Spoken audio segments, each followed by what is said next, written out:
Hi guys, good morning, welcome to our channel, welcome to a new blog.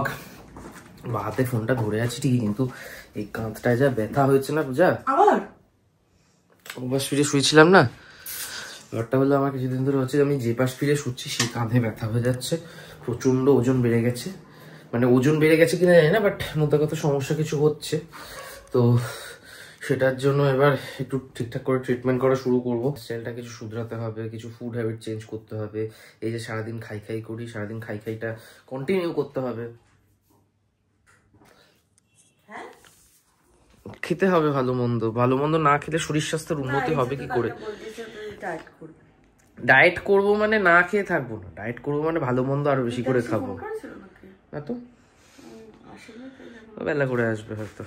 আর এর মধ্যে সাঁতারেও ভর্তি হওয়ার কথা ছিল, সাঁতারটা শেখার প্ল্যান ছিল, কিন্তু সেটাও আর হয়ে ওঠেনি।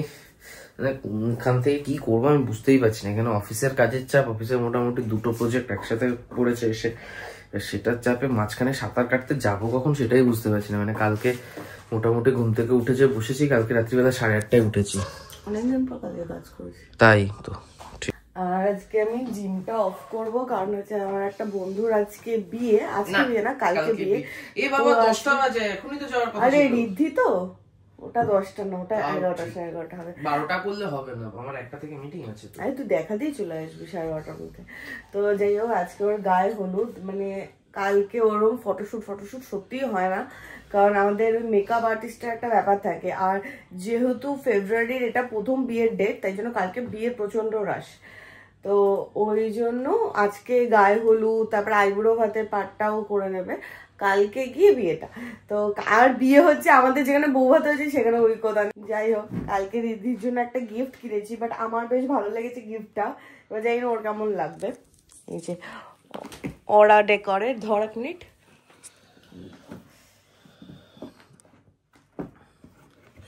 কালকে কেনার পর থেকে পূজা বলছে পূজাই রেখে দেবে। আদৌ এটা দিবি তো? রেখে দিবি না তো? ক্যান্ডেল, মানে এটা সেন্টেড, আর এটা হচ্ছে এইগুলো ডিফিউজ করে। এইটাতে ওই এই ডিফিউজার স্টিক গুলো দিয়ে তারপর ইয়ে হয়। বাট এর গন্ধটা আমার অসাধারণ লেগেছে, ক্যান্ডেলের থেকেও আমার এটা বেশি ভালো লেগেছে। কারণ আমি তো বললাম সেরা লেগেছে। তো যাই হোক, আমার 2 সেট আনতে পারতে, 1 সেট আমাদের জন্য আনতে পারতে। আমার একদম পুরো মানে গদ বাঁধা পুরনো গিফট ভালো লাগে না, তো এটা বেশ আমার ইউনিক লেগেছে। প্রথমে আমি ভেবেছিলাম ওই বাথ, মানে ওই বাথ আর শাওয়ারের কিছু জেল দেবো, মানে ওই সেট গুলো হয় না, ওটাও বেশ আমার ভালো লেগেছে। বাট তারপরে দেখলাম এটা দেখে আর আমি কন্ট্রোল করতে পারিনি, আর আসার পর না আমার আরোই কন্ট্রোল হচ্ছে না, গন্ধটা শুকে। তো আর এই হচ্ছে মর্নিং ব্রেকফাস্ট, খেয়ে যাই। আচ্ছা, কোনগুলো? এটা দেশি, এটা বিদেশি। আচ্ছা, দেশিগুলো একটু খোটা। একটু খোটা। আমাদের যাওয়ার কথা ছিল 10টায়, এখন বাজে হচ্ছে 11:30। কখন যাবো, কখন কি করবো, কোনো মাথায় কিছু আসছেই না। কারণ আমাদের রান্না দিদি অলরেডি 12টায় চলে আসে, তো সৌভিক গিয়ে দেখা করেই চলে আসতে হবে, আমি হয়তো একটু পরে আসবো। আর এই কুর্তিটা কালকে পিয়ার থেকে নিয়ে এসেছি, তো এটাই পরে নিয়েছি। আমরা ডিসাইড করলাম যে আমরা রান্না দিদিকে বলবো যে রাতে আসতে, কারণ না হলে গিয়ে ফিরে আসতে হবে, এরকম একটা ব্যাপার।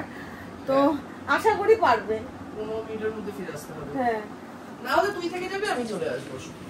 আরে তুই হলুদ পাঞ্জাবি পরেছিস কেন? তোর হলুদ না। দেখ, আমি যদি সাদা পাঞ্জাবি পরে যাই তার মধ্যে হলুদের দাগ লেগে যাবে, এতে যদি হলুদের দাগ লাগায় তাহলে কিছু। সবাই তো তোর মতো পাউলের মতো হলুদ খেলে না।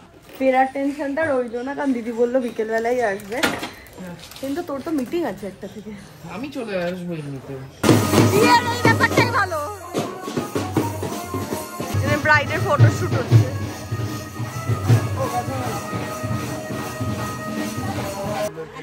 বহুদিন পর রিউনিয়ন হচ্ছে সবার। এও আমাদের ছোটবেলার বন্ধু, এতদিন দেখা দেয়নি। আমি কলকাতা ফেরার পর থেকে তোর সাথে ইয়ে হয়নি। হ্যাঁ, ও দেখা করেনি, ওর দোষ। 1.5 বছর না, তোর সাথে আমার রিলায়েন্সে দেখা। ও গড, রিলায়েন্সে দেখা হয়েছে। জুনে 1 বছর হবে ভাই, আর 2 দিন আছে, এনজয় করে নে, তারপর বেস্ট অফ লাক। আরে ওর আর 2 দিন নেই, ওর সারা জীবন আছে। আমি ছেলেটার কথা বলছি। হ্যাঁ,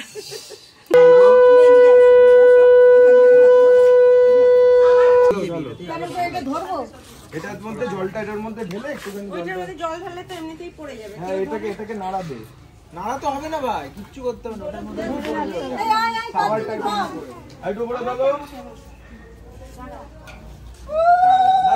দাঁড়াও একবারে সব ঢালবে না কিন্তু। না ঢালবো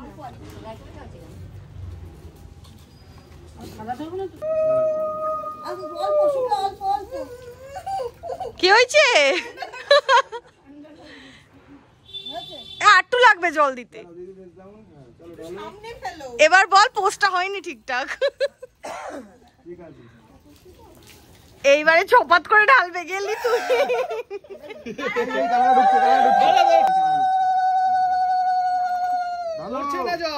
হ্যাঁ জল পড়ছে না, আরো জোরে ঢালো।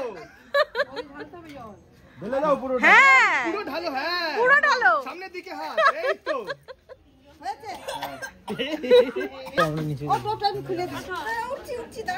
ওর শীতে জমে গেছে।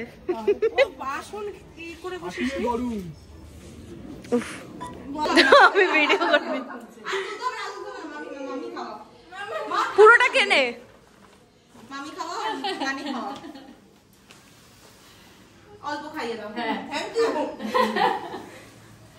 মোটামুটি 3-4 দিন চলবে তোর মেকআপ। আমার আজকেই লাস্ট। না কেন তুই কালকে করবি না মেকআপ? এতক্ষণে আমরা বসেছি, কটা বাজে? 2:30 বাজে। রিদ্ধি মেকআপ করছে, দেরি আছে ওর এখনো 15-20 মিনিট। ওর নিচে আস্তে আস্তে আমাদের হয়ে যাবে।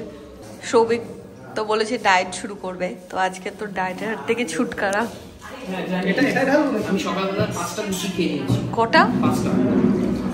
দেখ আজকে তুই খাওয়া পেয়ে কিছু বলতে ভুলে গেছিস। হ্যাঁ কি? বাড়িতে দুদিন ধরে ডায়েটের নামে যা অত্যাচার সহ্য করছি আমি, খা। এই যে নতুন কোণে। আচ্ছা আচ্ছা আচ্ছা আয় আয় আয় আয়। 4:45 সময় বাড়ি ঢুকলাম, আর ঢুকে শর্টে শটাং খাওয়া দাওয়া করে এসছি, লাইটটা নেবা ঘুম দি, ঘুমাতে দে। কি শান্তি দ্বারা ঘুম দিয়ে উঠে আজকে বসবো, কালকে বিকেলে উঠবো। কোথা থেকে? ল্যাপটপ থেকে। বাহ। ও এখন শুয়ে নেবে এ ঘরে, আর আমি ও ঘরে গিয়ে আমি একটু শুয়ে নেবো। বিকেলে আমাকে একবার যেতে হবে বাজারে, মানে ও আর আমি দুজনেই যাব। ঘরে জিনিসপত্র অনেক কিছুই শেষ হয়ে গেছে, মাছ ফাছ সবজি টবজি। তো ভাবছি একবার সোদপুর বাজারে যাবো, গিয়ে ওখান থেকে কিনে আনবো। কারণ সকালের দিকে যেহেতু অফিস চলে, বাজার আর যা হয় না, আমার সকালে জিমও থাকে, তাই সোদপুর বাজারে যাবো। কারণ খদ্দা বাজার আমাদের এখানে রাত্রিবেলা বসেও না। আজকে আমি যদি না লাইটটা বন্ধ করে তোকে যদি আমি ডিস্টার্ব করি, হ্যাঁ রাত্রিবেলা আমিও সেমটাই করবো, ফ্যান বন্ধ করে দিয়ে। তারা বাজে হচ্ছে 6টা 20। সৌভিক এসে একটু শুয়েছে, ওকে আমি ডিস্টার্ব করলাম না। আমি একটু ও বাড়ি যাই, কারণ আমার তো ঘুম পাচ্ছে না, আমি বাড়িতে বসে বসে বোর হচ্ছে। আর দোকান খোলা আছে, অর্ডার ভলিউমও খুব একটা নেই যে আমি বাড়িতে বসে থাকবো, একদমই অর্ডার আসছে না। বেটার আমি তো ঘুরে আসছি। তখন ঘুমিয়ে টুমিয়ে এসেছে, এখন যাচ্ছি হচ্ছে আমরা বাজার করতে। এক কাপ চা খেয়েছি। আর আমার যা নেওয়ার বোনের থেকে নেওয়া হয়ে গেছে কসমেটিক্স, ওটা আমি রেখে এসেছি, ফেরার সময় নিয়ে নেবো। এখন একটা জায়গার মাছের সন্ধান পেয়েছি, যে বাবা বললো আমাদের ঠাকুমার শ্রাদ্ধের দিন যে কাকুটা মাছ দিয়েছে, মৎস্যমুখীর দিন যে কাকুটা মাছ দিয়েছে, সেই কাকুটা নাকি সোদপুর অমরাবতীতে বসে। তো ওখানেই একবার যাবো, দেখবো মাছ, না হলে তো সোদপুর বাজার আছে। নে বাজার কর, কতদিন পর তুই বাজারে এসেছিস। থাক, এ আজকে এ মাসে আমাকে এত কেস খাওয়াচ্ছে, বলছে আমি কিছু বলবো না, দামও বলবো না, সব নাকি আমাকেই দেখতে হবে। দাম বলবো না, হিসাব রাখবি না তুই।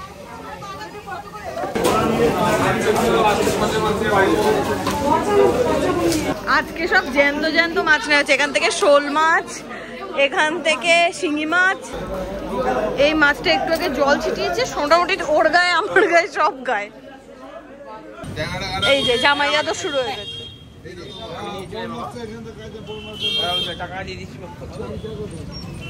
11:15 সময় খেতে বসলাম, তারক মেহতা দেখতে দেখতে। এখানে পনির, বাঁধাকপি, চিকেন, এর একটা রুটি, আর এখানে একটু ভাত। এটা একটু ভাত,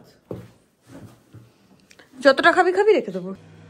এই সৌভিকের ফেভারিট আইটেম থাকলে ভাত দেখলে ওর আলাদা লেভেলের একটা ব্যাপার হয় ভেতরে। পেট ভরে খেয়ে তারপর শুভ। হ্যাঁ কালকে আমার খুব কষ্ট হয়েছে, সারা রাত আমি তোর পেছি দুটো খাওয়ার জন্য। খা। আজকে সকালে তুই না বসলে আমি তখন এসেছিলাম রান্না করে ডিম সেদ্ধ বসাতে, তুই বসে খা খা, মন ভরে খা, তো তুই না খেলে আমার কষ্ট হয়। খা। শুরু হয়েছে মোড়া। 11:30টার সময় প্যাকিং নিয়ে বসেছি। আর আমি প্রথমে ভেবেছিলাম যে কালকে একদম বিয়ে বাড়িতে দিয়ে দেবো, তারপরে মা বললো যে যেহেতু বাড়িতে আছি বাড়িতে দেওয়াটাই বেটার হবে, কারণ বিয়ে বাড়িতে অতজনের মধ্যে দেওয়াটা কোথায় কি রাখবে ও। হ্যাঁ একটা বিয়ে বাড়িতে হয় না টেনশনের মধ্যে, তো কালকে ভাবছি সকালে গিয়ে দিয়ে আসবো। ঠিক আছে, সকাল সকাল তুই চলে যাস 4টের সময়। আমি 4টে উঠে যেতে হয়তো পারবো না। 4টে কেন যাবো? তার জন্য আমাকে 10টায় শুয়ে পড়তে হতো। 4টে কেন যাবো? ক্রিস বিকেল বেলা বেরোনোর সময় বলে এসছে কাকিমা এখন আসি, নইলে 4টায় আসতে পারবো না। ক্রিস বিকেল বেলা গিয়ে ঘুমিয়ে পড়েছে। ক্রিসকে যেতে বলেছে কারণ ক্রিস আড়ত যাবে। কিসের আড়ত? মাছের আড়ত। গিফট র্যাপ হয়ে গেছে এই যে, বাট র্যাপিং পেপারটাও খুব সুন্দর। আর আজকের মতো আমার সব শেষ, এনার্জি থেকে শুরু করে বকবকানি মুড সব শেষ, তখন গিয়ে শুয়ে পড়বো। আজকে ব্লগটাও এখানে এন্ড করছি, দেখা হবে কালকে তোমাদের সাথে নতুন ব্লগে। Till then tata, good night.